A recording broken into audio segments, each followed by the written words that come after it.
Whether you're a beginner or intermediate pianist, if you're struggling with octaves, this video is for you. I went from constantly tensing up when playing octaves to rarely having issues, even with relatively little practice. I did this by studying how Liszt and also Chopin taught octaves and used that as the basis for my technique. What's so important about Chopin? These guys are some of the greatest virtuoso pianists of all time. So in this video, I'm gonna break down that technique so you don't have to figure it out for yourself. Real quick, hello, I'm Kevin and I've been a self-taught pianist-composer for 7 years. But who even is Franz Liszt? Franz Liszt is a Hungarian composer and virtuoso pianist born in 1811. One of the most prominent figures of the Romantic era, Liszt was known for his charismatic personality and ability to mesmerize audiences, as well as for pushing the boundaries of what was considered possible on the piano.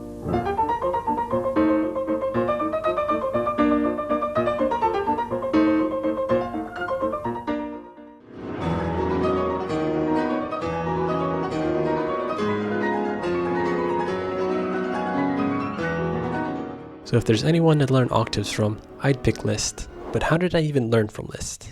Well, sadly, he didn't leave a book on technique. I first started searching for octave technique in general and watched a ton of YouTube videos, but nothing out there really helped. So I moved on to researching how the greats played octaves. And I actually started with a book called Chopin, Pianist and Teacher, which is a collection of quotes on Chopin's teaching and playing. But there were only 2 quotes by students on octaves, and that wasn't enough to piece together a technique. So I went on to research Liszt, and I stumbled upon an article titled Liszt as a Pedagogue by Hilda Gervers. In this article, she references various journal entries and books by Liszt's pupils. One pupil, August Bozier, covered Liszt's teachings on octaves in great detail. Then, by cross-referencing Bozier's notes with the excerpts from Chopin's students and some experimentation, I landed on a technique that unlocked octaves for me. Real quick, if you want to read the quotes, just pause the video here. Now, what's the technique? First, make sure your wrist is in line with your hand and your elbow is level with the white keys. Higher or lower wrist positions resulted in more tension or slower repetitions for me. Then, before we do anything, we want to play with a dead wrist, wherein the wrist is always limp or relaxed. Step 1 is to activate the link between the thumb to our hand and our pinky to our hand, making the connection rigid. This sets up our hand to play the octave. Step 2, we throw our hand downwards only using the lower muscles of the forearm. If you use too much force often, you'll fatigue the muscles quickly. It should just be enough to play the notes. When throwing the hand, you should immediately relax the forearm muscles after, and you should see the hand bounce back up. It should feel like you're twitching your forearm muscles. But with the link between the fingers and the hand still active, the key should still stay depressed. Step 3, when you're ready to release the key, relax the thumb and pinky and let the keys push your fingers up. Now, to move to another key, always lift the hand and wrist from the arm. Lifting from the wrist can result in fatigue and strain on the weaker muscles on the upper part of the forearm. It may also result in a burning sensation on the upper side or even pain or injuries. This happens because when we contract the muscles to move the hand downward, they need time to relax before the upper forearm muscles contract to raise the hand. Without this relaxation time, both opposing muscles contract simultaneously, creating unnecessary tension. To solve this, we use a big muscle in the upper arm called the brachialis, which lifts the forearm when the palm faces down. This prevents the muscles from working against each other.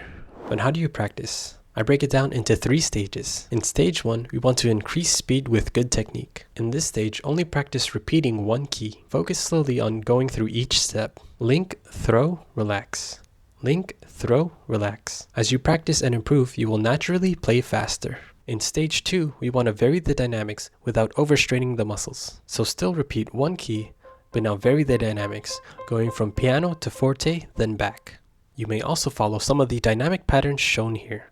With practice and time, you'll get to a point where you can play a note repeatedly with ease. Then in stage 3, we want to practice the technique while moving. So now you practice scales, diatonic, chromatic, leaps, etc. This exercise is from Chopin. I'd recommend transposing it into all keys as well.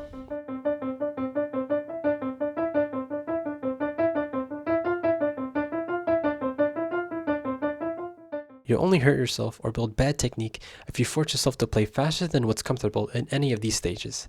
As Liszt would say, be patient with yourself. Even Liszt believed you shouldn't rush things and try to do exercises too early or too quickly. But what if you have tension just from stretching your hand into the octave position? Finger stretches have helped me relax my hand in stretched out positions to some degree. I'll link to the video I followed in the corner and in the description, but your mileage may vary. Another thing that helps is to rotate the hand slightly outward when playing, to where the index finger divides the hand into two. Lastly, since I didn't have much time to prepare or practice, I'll show you an excerpt of the right hand of the Hungarian Rhapsody.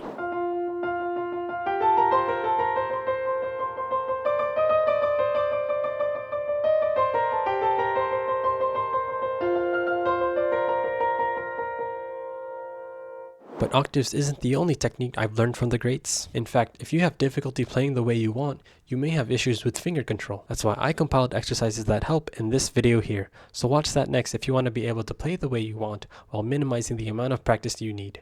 Thanks for watching.